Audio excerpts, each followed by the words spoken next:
Hello everyone, once again this is Elijah David, minister of the 12th Hour Apostolic Sabbatarian Congregation Mt.Zion at the 12th hour in Liberty Hill, Texas. Today is the 8th of July 2013, or it is the second day of Abe, New Moon Sabbath 2017. We will start our second service on this New Moon Sabbath with a song entitled "Let Yahshua Come Into Your Heart." If you are tired of the load of your sin, let Yahshua come into your heart. If you desire a new life to begin, let Yahshua come into your heart. Just now your doubt is give hope. Just now reject him no more. Just now blow open the door. Let Yahshua come into your heart. If 'tis for purity now that you sigh, let Yahshua come into your heart. Fountains for the cleansing are flowing nearby. Let Yahshua come into your heart. Just now your doubt is give hope. Just now reject him no more. Just now throw open the door. Let Yahshua come into your heart. If there's a tempest your voice cannot still, let Yahshua come into your heart. If there's a void this world never can fill, let Yahshua come into your heart. Just now your doubt is give hope. Just now reject him no more. Just now throw open the door. Let Yahshua come into your heart. If you would join the songs of the blessed, let Yahshua come into your heart. If you would enter the mansions of rest, let Yahshua come into your heart. Just now your doubt is give hope. Just now reject him no more. Just now open the door. Let Yahshua come into your heart. Hello everyone, once again this is Elijah David. We're going to continue on now with our series on the world yesterday, today, and tomorrow. Little track by the EliYahu. This is actually track number, I believe, 15, I believe. Okay, we're on page, top page 75. We're going to do a little review on page 74. It says that the only regime that has risen from the south since the Ptolemaic dynasty went down, and that has ruled Egypt, that which had ruled Egypt and Palestine, is that of the Moors, a Mohammedan Arab-speaking race of the mixed descent, forming part of the population of Barbary and deriving their name from the Amari, the ancient inhabitants of the Martramania, whose pure lineal descendants are, however, the Amazirs, a branch of the Berbers. For the modern Moors have sprung from a union of the ancient inhabitants of this region with their Arab conquerors who appeared in the 7th century as the Mohammedan conquerors of the Viscots in Spain, 711 to 713 AD. Came from the North Africa, for the name Moor was also applied unto them by the Spanish chroniclers, and in that connection is synonymous with the Arab and the Saracen, for these Moors pushed northward into the France until they were repulsed by the Charles Martel at the Great Battle of the Tours in 732, after which they practically restricted themselves unto Spain, south of the Ebro and the Sierra Guadarrama. For the expelled Moors settling in the north of Africa, founded cities from which to harass the Spanish coast, and finally developed into the piratical states of the Barbary, whose depredations were a source of the irritation unto the civilized Christian powers, even till well into the present century. That's taken from the 20th Century Encyclopedia, Volume 6, page 24. For the conflicts between the South and the North following the Greco-Roman Wars were between the Mohammedans and the Christians. At that time, and therefore, while the title of King of the North applies unto the rulers of the Christianized Rome, the title King of the South applies unto the Mohammedan rulers, inasmuch as the Saracen, Moors, Arabs, and Turks, the Muslims, are the successors of the Mohammed's empire, and Mohammed was King of the South, remember.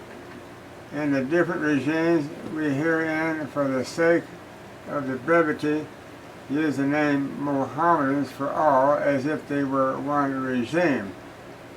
Now notice this here: Arab, Muslim, Turks, Moors, Saracens, Mohammed's empire. These are all Muslim Arabs, and they all came from Mohammed, the monk that came out of the Catholic Church, creating the King of the South, while the Catholic Church, the Pope, remained the King of the North. Do you get the point? You get the point? The King of the North actually produced his adversary, the King of the South. Came right out of his bowels, the Catholic Church. These prophetically and historically chronicled events make it impossible for the misapplying of the titles or for the misconstruing of the powers. Okay, so it says, moreover, the verses, Daniel 11, 25, 26, and 28 through 30, upon which we are now concentrating, credit victory unto the King of the South, and history shows that at the exact time the scripture points out the Mohammedans arose from the Africa and also invaded the Christian nations north of the Mediterranean. Then it was that the Rome lost Egypt and Palestine. In these verses, like the personal pronouns of the two antagonists, the King of the South and the King of the North, are not traceable by the grammatical law, but only by the logic of the events. And the King of the North shall stir up his power and his courage against the King of the South, or the Arabs. King of the North is your Catholic Church. The King of the North is the one that created the King of the South, with Mohammed being a monk coming out of the Catholic Church, nothing but a Catholic monk. Went out and started the Mohammedan religion, called the Quran today, and created a new god called Allah. Okay. Catholics' God, they just call him God, but Muhammad's called theirs Allah. Okay. In other words, a new God, a female. Okay. At least the Catholic's God is a male. Let's go on. And the King of the South shall be stirred up, to battle with a very great and mighty army, but he, the king of the north, shall not stand. For they shall forecast devices against him, yea, that feed of the portion of his meat, the meat of the king of the north, shall destroy him, the king of the north, and his king of the south. Army shall overflow, and many shall fall down slain. Then being defeated shall he, the king of the north, this is talking about the Pope, return into his land with great riches, and his heart shall be against the holy covenant. And the king of the north shall do exploits, and return unto his own land. At the time appointed he shall return and come toward the south, but it shall not be as in the former, or as is the latter. Daniel 11, 25, 26, 28, and 29.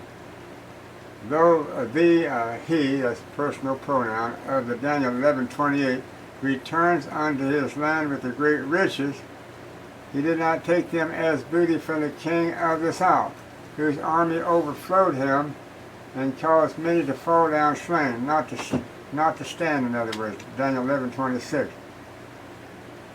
But he must have received them from the converts unto his religion, those who ate the portion of his meat, Daniel 11, 26.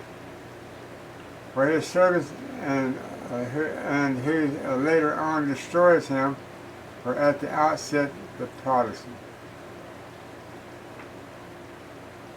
So, these 10 horns here on this beast, when they destroy this right here, they destroy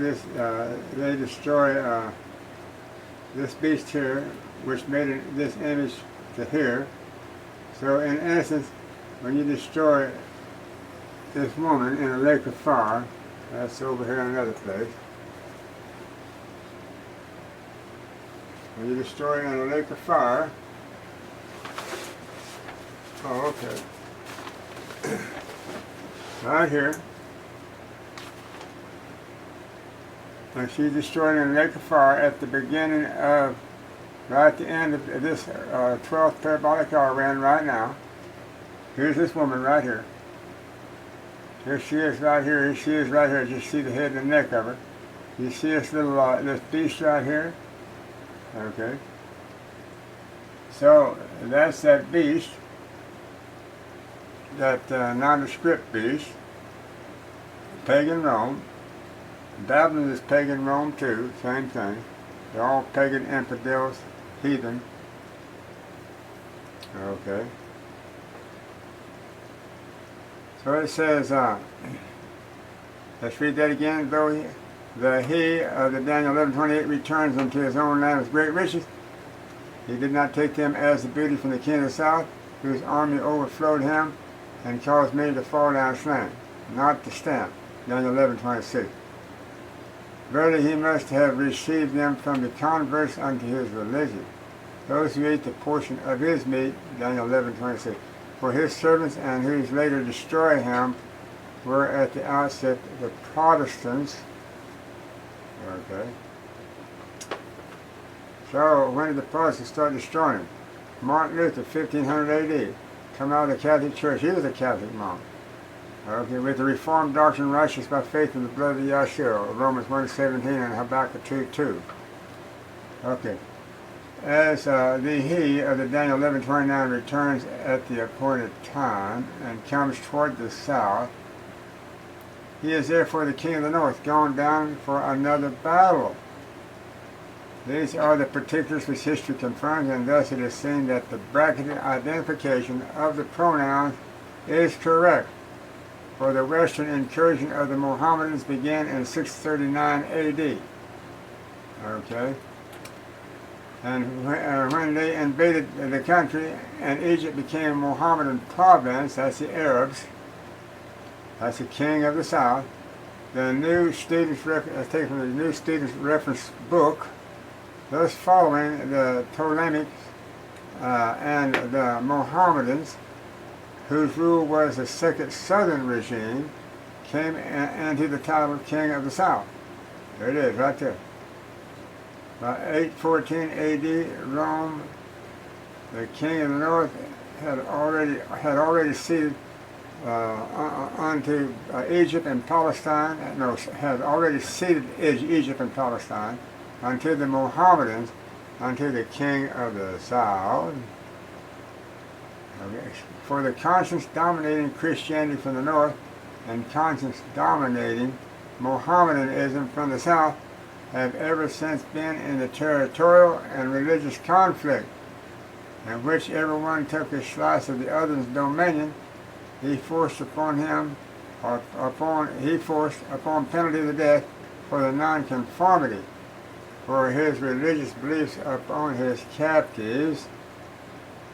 Number 8, both spoke lies, and both these kings' hearts shall be to do mischief, and they shall speak lies at the one table.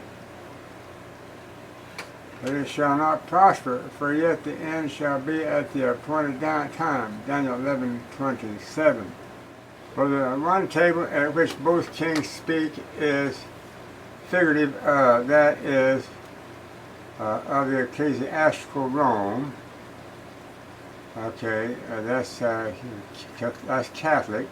Declared to their captives that the Roman religion was foreshadowed by the angel Gabriel's announcement unto Mary that she was to bear a son, the Savior of the world.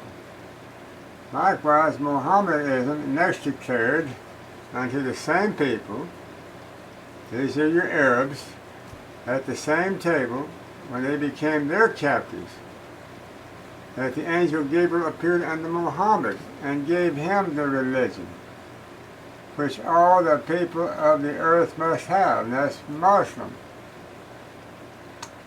Though Rome's declaration as to just what Gabriel said unto Mary is founded in fact, Rome's actual religion, merely coded with Christianity, was not the religion of the one whose birth Gabriel forespoke. As for the Muhammad's receiving his religion from the Gabriel, he never did. Thus both the Mohammedized Pasha and the Christianized lords, the Mohammedized Pashas are your Arabs, Muslims, Allah, counterfeit religion to the Hebrew Israelites, and the Christianized lords, the pagan ecclesiastical Rome, Catholic, were speaking lies at the one table. And whose table was that? That was the people's table. Whoever they took as captives, that's who they lied to. Said, Muhammad did this for me. The other said, Muhammad did this for us. But these shall not prosper, declared the angel, for yet the end shall be at the time appointed. That is, their false religions, both Catholics and Muslims. Okay, let's get that back now. Muslims, mystery Babylon, ruling over the Catholics, the beast. False religion, false religion. Muslim Catholicism. Okay. So it says, though Rome's declaration as to just what Gabriel said in the Mary is founded in fact, and Rome's actual religion, merely coded with Christianity, was not the religion of the one whose birth Gabriel forespoke. I already read that to you. But let's go ahead and read it again. As unto the Mohammeds, the Muslim, receiving his religion from Gabriel, he never did. Thus both the Mohammedized Pasha and the Christianized lords, the Catholics, were speaking lies at the one table, the people. But these shall not prosper, declared the angel. For yet the end shall be at the time appointed, that is, their false religion will come unto an end at an appointed time. They will not endure forever. Isn't this amazing how their end came at an appointed time? And that was right here. Look here. Here's the end for this woman, Mystery Babylon, and the beast that she rode and ruled. Here's the end for the little two-horned beast, the apostatized America, and the false prophet. Okay, so there's her appointed time. Both of them die in fire. They're both burned with fire. A lake of fire right here, Revelation 19:20. Burnt with fire here, Revelation 17:16, Mystery Babylon. Okay, beast and the false prophet, lake of fire, Revelation 19:20. And that's before probation closed. Look here, probation hadn't even closed yet. This is in the 12th hour that we're in right now. Probation closes down here. And Yahshua is coming in the clouds, finally, with all the holy angels with him. Destroys the rest of the beasts that survived these two burnings, these two fires, in the 12th hour. So at the end of the 12th hour, when probation closes, the brightness of Yahshua is coming, destroys the rest of the beasts. The lion, it looks like, the papacy. So apparently the papacy is right here represented by this horn. This beast right here represents the beast of the New World Order that the papacy created. That's their government they created. So the government is created and its followers that supports this government. But the Catholic Church itself escaped. Well, this represents the Pope. This right here. Yeah, the Catholics that escaped this burning in the lake of fire here. The Catholic government was burned in the lake of fire with this people that, like I said, that supported. Those that they had deceived and caused to take the mark of the beast was destroyed here with this beast. So I really don't see how this papacy, represented by this hornhead power, made it through when actually it's represented here by this beast that's burnt. No, this is a little two-horned beast, a little lamb-like beast. Okay, now the little lamb-like beast is the United States government right here with the two horns. Both the little two horns represent the Republican Democratic Party. Okay. That's the one that's destroyed the lake of fire along with this president of the false prophet. So that's the beast of the false prophet. Okay. So anyway, it kind of, actually the plot thickens as we go along here because this woman right here is also represented by, is a continuation of the false prophet, as far as I understand. All right, let's go ahead. We'll straighten it out maybe as we further go on down the line a little bit more clearly. All right. Map 9 shows the final results for the nations that were permanently Christianized and the nations that were permanently Mohammedized against the Holy Covenant, seeing the necessity of the compromising with the heathen in order to make an easy prey of them. The king of the north, the Pope, therefore set his heart against the Holy Covenant, Jerusalem, the sanctuary system that David, the house of David, is in charge of at this point. That's what we represent, the house of David. Daniel 11:28-30-32. That is, he dropped from the Christian's creed the Sabbath of the creation. Exodus 20, verse 8-11, with the Yahshua blessed and hallowed as a memorial of his works, a perpetual covenant. Exodus 31:16-17. For the king of the north having intelligence only with those who did forsake the holy covenant, clears 2 points. First, that all did not forsake the Sabbath. Second, that the small people with whom he became strong were not the faithful followers of Yahshua, verily only the unfaithful ones, and such as do wickedly against the covenant That's the sanctuary system, and the Adventists certainly falls in that category. They were the ones that was called to restore the sanctuary that was represented by this everlasting covenant that was established at the Garden of Eden.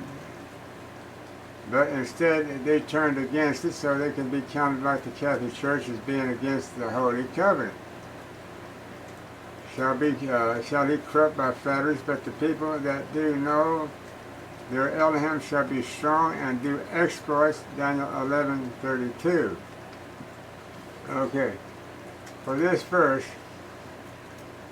reveals the character of each class, first of the unfaithful and second of the faithful. As unto the destiny of the faithful, we read, and they that understand among the people shall instruct many, yet they shall fall by the sword, and by the flame, by the captivity, and by the spoil, many days.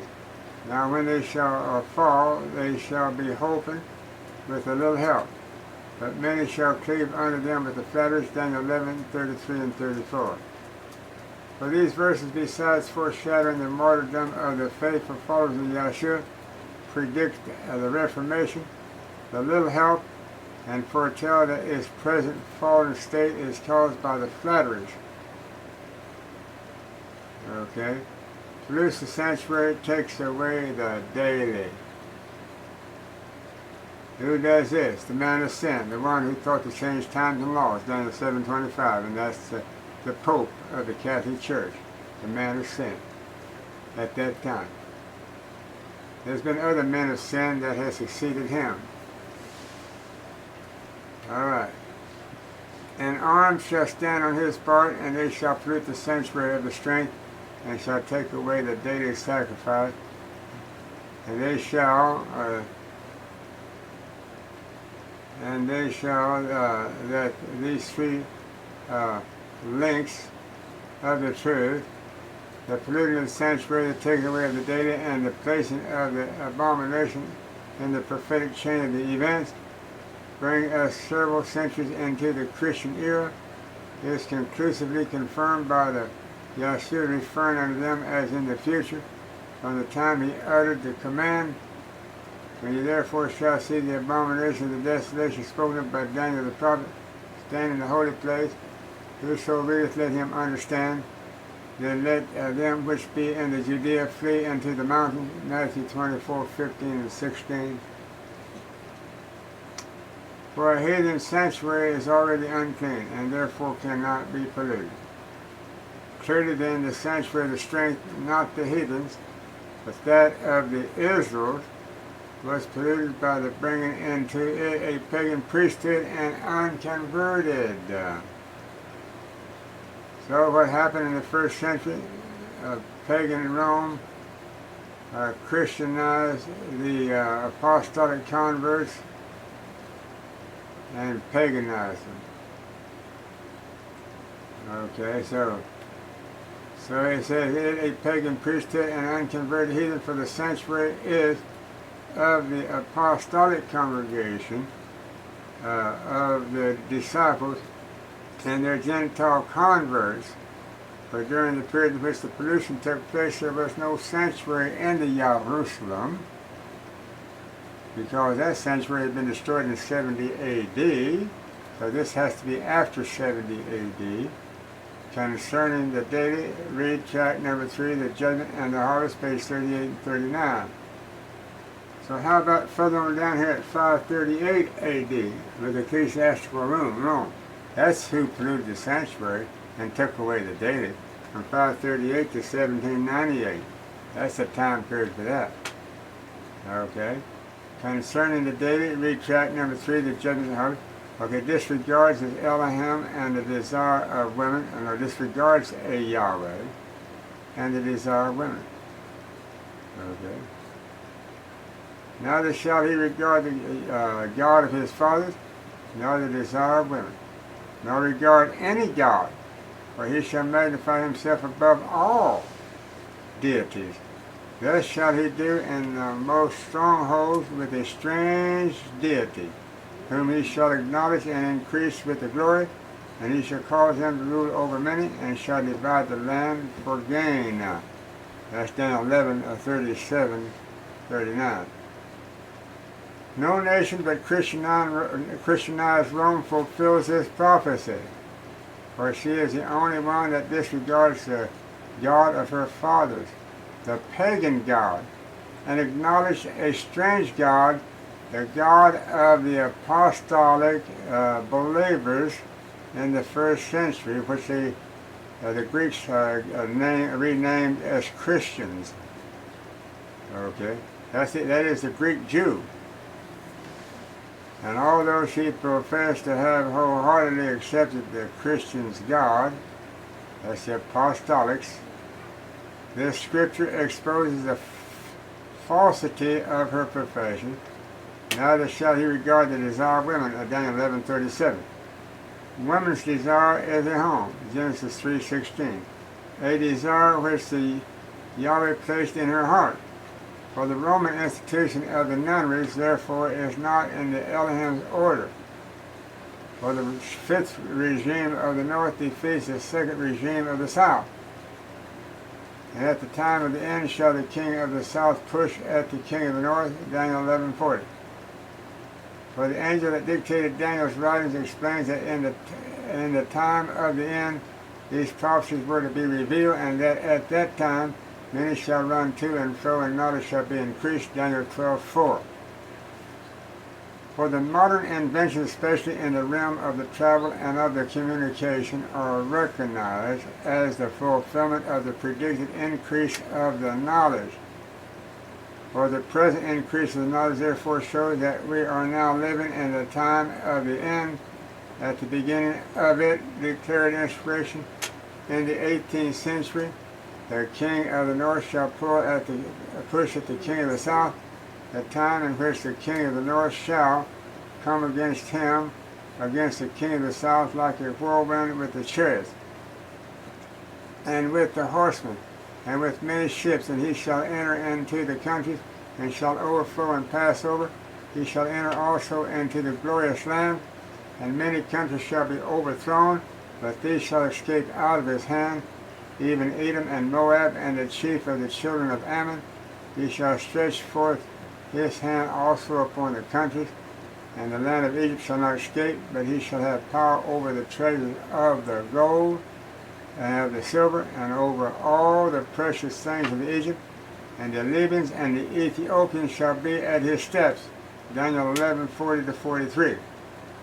Passing beyond the prophetic declaration of the Mohammedan victories, that's your Arab Muslims, king of the south, and coming unto the time of the end, here in this 12th parabolic hour that we're in right now. Okay. Well, actually, the time of the end we're talking about in the latter years. Ezekiel 38 talks about the time of the end being in the latter years, and then in the latter days. So it said that in the 18th century we find that the Christianized king of the north in his fifth regime, the Christian government independent of the church, is not at the outset to overrun the king of the south, the Mohammedan Empire, and is finally to retake from him Egypt and Palestine and many other countries besides those which comprise the Mohammedan Empire. Map 10 emphasizes the Turkish Empire and its greatness, and also gives the dates of the various provinces that fell. According unto the map, the decline of the empire commenced in 1699 at the time of the end, Daniel 12:4. Well, that's one end. Okay. But that's not the end that Daniel is talking about. The angel is talking to Daniel about. He's talking about the end coming in this 12th parabolic hour. 1699, we were not in the 12th parabolic hour. 1699, we was back here in about the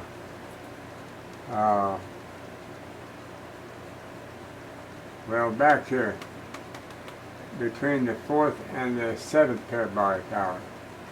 I'll have to get that more clearly understood.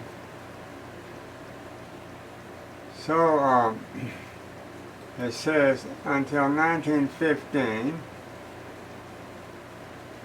Now he's talking about 1699. It commenced in 1699 at the time of the end, Daniel 12:4. But Daniel's prophecies prophesied for the 12th hour of the end time. The 12th hour began in 2002. Daniel's prophecies only meets their fulfillment in the 12th parabolic hour after the year 2002. 10 years ago, when Daniel the book started opening up to Elijah David. So, okay, these are some of the things we have to straighten out with the former prophets because they weren't as clear as we are on these times and dates. Until 1915, when England declared Turkish sovereignty at an end and established a protectorate, Egypt was nominally a Turkish dependency. But since 1883, following the Arab Pasha Rebellion, Egypt had been practically ruled by the Great Britain under a consul general. Okay, that's taken from the new student reference book. For the Palestine, the glorious land, for long years as a home of the Hebrew race, was with the control of the Rome in the time of the Yahshua in the 7th century. For it passed on with the Muslim power, and from 1516 until 1919 was in the hands of the Turks and a part of the Turkish Empire. That's taken from the World Book information. Okay, so now it says Edom, Moab, and the chief children of Ammon, those of the Transjordan, then came on with the mandate of the Great Britain, see map 5, page 18. For the word, however, says they shall escape out of his hands, showing that though he now has them, he is to lose them. And the Libyans and the Ethiopians shall be at his steps. Perhaps they shall follow him before him in order to fix the truth in our minds before passing from the prophecy fulfilled unto the prophecy unfulfilled. For it is expedient for the attending unto the following after the dividing of the Alexander's dominion. Egypt and Palestine were, as previously seen, ruled first by the Ptolemies, second by the pagan Rome. Okay, the Ptolemies were the kings of the south, the Muslims, the Arabs, and second by pagan Rome, the king of the north, Daniel 11:15. Third by the Daniel 11:22. And fourth again by the Christians, specifically by the Great Britain, Daniel 11:41. These are the only historically and prophetically recorded supersessions involving of the ancient lands of the Egypt and Palestine. For the surrendering of these countries by the one prophetic king unto the other unmistakably identifies the king of the north, which is Rome, and the king of the south, which is Palestine, Muslim, Arab, from the time of the dividing of the Alexander's empire until the present time, and leaves no room for the doubt or for the argument. So when the Muslims came into the land of promise and took it over, it was called Palestine. But until then, it was called the land of Canaan. And so when you get the Palestinians out again, it will be called the purified land of the Israel, which was formerly called the land of Canaan. For Rome's the king of the north entering a second time into the glorious land of Daniel 11:41 shows that though, as aforementioned, it once took the land from the Ptolemies, Daniel 11:16, it later in 633 A.D. lost it unto the Turks, and in 1919, in the time of the end, wholly regained it. Here is a simple proof that in modern times the Mohammedan rulers are in the prophecy called the King of the South, while England's kings, along with the disrupted family of the Christianized king, whose prophecy says will not cleave one to another, Daniel 2:43, are called King of the North. I told you that England, accepting the Anglican Catholic Church as their national church, joined the King of the North. Okay.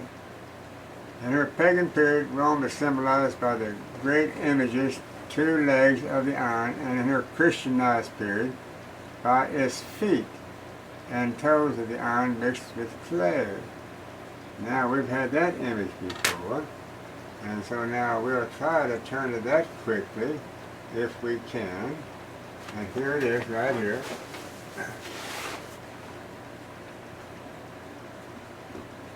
The feet, clay and iron right here. This is where we're at in the fifth part. This is the fifth kingdom that this image represented. The first one was the head of gold, Babylon, Nebuchadnezzar. Okay, Medo-Persia, Grecia, Rome, and now Christianized Rome in these last days, represented by the clay of their feet. Okay. So it goes on to say that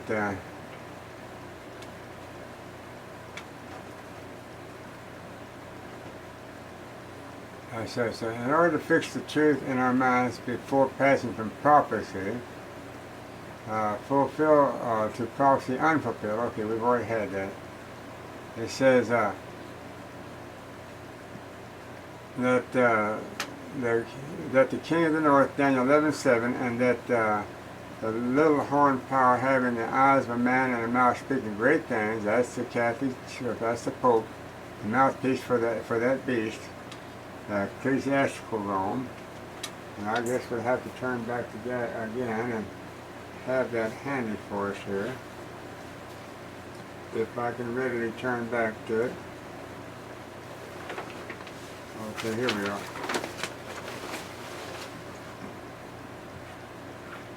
Okay.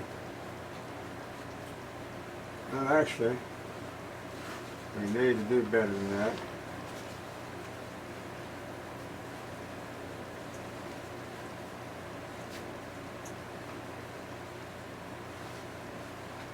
There it is. Right here. So it says, Christianized Rome. It says, for the pagan period, Rome is symbolized by the great image of the two legs of iron, right here. Well, I done turned from that. Okay. Two legs of iron.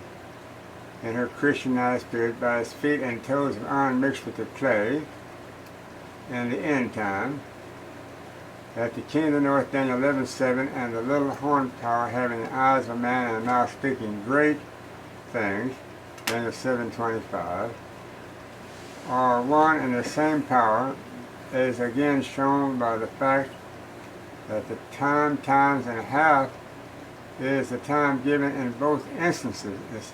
See, Daniel 12:7, the 12th chapter is a continuation of the 11th. Same thing as the 12th hour is a continuation of the 11th hour. Okay.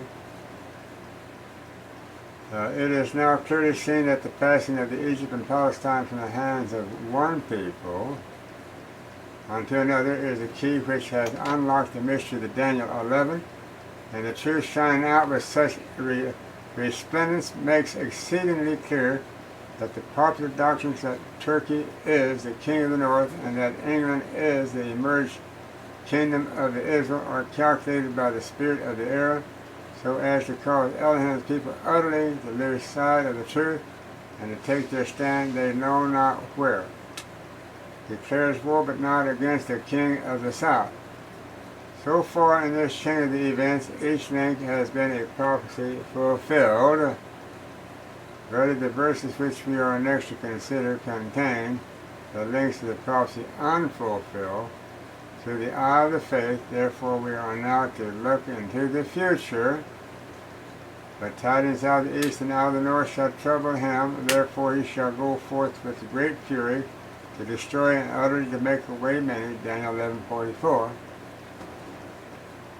For the king's final trouble is not to arise from the king of the south pushing at him, but from tidings out of the east and out of the north, showing that he is drawn into this last struggle for the supremacy, not by anyone declaring war against him, but by his declaring war against many, because tidings out of the east and out of the north have troubled him. If the Germany's aggressive activities on the north of the Mediterranean and the Japanese on the east of it are the tidings which have led England into the war against the many, and there is no doubt about it, then this second world war will lead unto the fulfillment of the entire chapter under the consideration, his last act. And he shall plant the tabernacles of his palace between the seas and the glorious holy mountain. Okay, that's the holy mountain of Israel. Yet that's at the kingly palace ground where the temple is, and that's where the sanctuary and the temple used to be. Yet he shall come unto his end, and none shall help him. And the holy city used to be that's where Solomon built the holy city. For it is self-evident that planting the tabernacles of his palace cannot mean planting his capital, for the tabernacles, plural, more than one, therefore may denote a branch of his palace, and his choosing to plant them in the glorious holy mountain, indicates that the place is intended to attach unto his tabernacles the holiness of the Christian's God, investing the tabernacles of his palace with such sanctity can mean that it is to house the headquarters of the non-coming ecclesiastical world government, which we have already considered the one world order.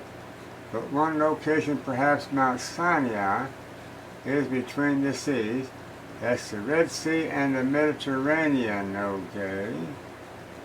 Now, Mount Sinai is in Saudi Arabia, south of Jerusalem, several hundred miles, directly south of Jerusalem, of the land of Judea. Okay, so Mount Sinai is in the land of the wilderness of Sinai in Saudi Arabia, but Mount Zion is in the land of Judea. Okay. This choosing it instead of Jerusalem implies that it is because Palestine as well as Edom, Moab, and Ammon shall escape out of his hand. For the statement, he shall come unto his end and none shall help him, shows that he has previously been helped by some other power, and that he will not continue long thereafter, and most likely means that his ecclesiastical asceticism will be overthrown by the horns of the scarlet-colored beast, Revelation 17:16. It now being apparent that the tabernacles of his palace are supposed to represent holiness, and that the woman riding on the beast, Revelation 17:3, settled the world's social, economic, political, and religious problems, the truth is clear that the present Christian governments are to be reorganized and ruled by an ecclesiastical head, not by the Hitler, it says here. Of course, he wrote this tract during World War II, so that's understandable. He would use that Hitler. Okay, for our prayer, therefore, is that all make sure that their names be in the Michael's Book of Life. For those whose names are not there, will be left to go down into the eternal ruin as parting reassurance that we are now living in a time of the end, and as that time is about to pass into the eternity, we quote the angel's solemn words, and at that time shall Michael stand up, the great prince, which standeth for the children of thy people, There shall be a time of trouble such as never was since there was a nation, even at that same time. And at that time, thy people shall be delivered, everyone that shall be found written in the book. And many of them that sleep in the dust of the earth shall awake, some unto everlasting life, and some unto shame and everlasting contempt. That's Daniel 12, 1 and 2. For the conclusion, since the prophecies dealt with herein link together many centuries of the history, we have in the scope of this tract been able only briefly for the entreating of the history involved, giving a special attention unto the part of that which by which the Yahshua is for the guiding of the feet of everyone who is anxious for the taking up his cross, and for the following him safely over the bottomless pit, into which all other living are soon to fall. For the truth here brought to light, shining as clearly as it does, should convince and convert all the honest who wish to escape the coming doom. Therefore may all, as a lifeline, may all take part, or take it unto the heart and profit. Therefore may all take it unto the heart and profit, as a lifeline for the keeping of Yahshua's faithful followers. For the repeat of what I just read, it says, therefore may all take it unto the heart and profit, as a lifeline for the keeping of the Yahshua's faithful followers from being swept away by the religion of either power. For the EliYahu has wrought of the prophetic chain of the events herein brought unto the view, for those who expect to be led and to be saved by the word of the truth, also to be delivered from the time of the trouble. While the Michael standing up, Daniel 12:1, which trouble that the present distress of the nation is about to bring forth, should not hesitate now for the taking of their stand on the side of the right and truth. For this cause, brother or sister, is a light now shining on your path. And of those who take it unto the heart of Yahshua's warning and who stand on his side is made the promise. And they that be wise shall shine as the brightness of the firmament, and they that turn many unto righteousness as the stars forever and ever. Daniel 12:3. For many shall be purified and made white and tried. Verily the wicked shall do wickedly, and none of the wicked shall understand, but the wise shall understand. Daniel 12:10. And now, having heard the conclusion of the whole matter, fear EliYahu and keep his commandments, for this is the whole duty of man. Ecclesiastes 12:13. Now arise and shine, make the psalmist praise your own. Say, O EliYahu, thou hast taught me from my youth, and hitherto have I declared thy wondrous works. O Yahweh, thou art my EliYahu. I will exalt thee, I will praise thy name, for thou hast done wonderful things. Thy counsels of old are faithfulness and truth. Psalm 71:17, Isaiah 25:1. And actually, David is addressing Yahshua when he says, make the psalmist praise your own, says, O Yahshua, thou hast taught me from my youth, and hitherto have I declared thy wondrous works. O Yahshua, thou art my Savior. I will exalt thee, I will praise thy name, for thou hast done wonderful things. Thy counsels of old are faithfulness and truth. Psalm 71:17 and Isaiah 25:1. We have several minutes to finish up our study here. Let's do a little review. Now, as I've tried to explain to you, the first four regimes of the king of the north was during this period from right here. This leopard-like beast, when Alexander died and his kingdom was split up between four generals. Three of those generals represented the dynasty of the king of the north, one after the other, succeeded each other. And then the fourth king of the north, pagan Rome, defeated the third one of the king of the north. So one king of the north dynasty succeeded the other one until they had four of them in a row here. Now we have the fifth dynasty of this king of the north, which is right down here, represented by this little two horn. beast, which represents the United States government that came up in 1776. That's when the 5th dynasty of the King of the North began to reign again in our day, 5th and last time. Okay, so this King of the South succeeded this little beast right here, but this little beast that made this image to this beast right here, this beast, which is this image right here, then succeeds this woman, Mystery Babylon. But Mystery Babylon joins league with this beast right here, the one that this little two-horned beast made an image to right here. And so it so happens that both of these, the woman and the beast, come to their end in that lake of fire, as I showed you before on the chart. And so I'll just show you right here. They come to their end right here. First, the woman, Mystery Babylon, and the beast.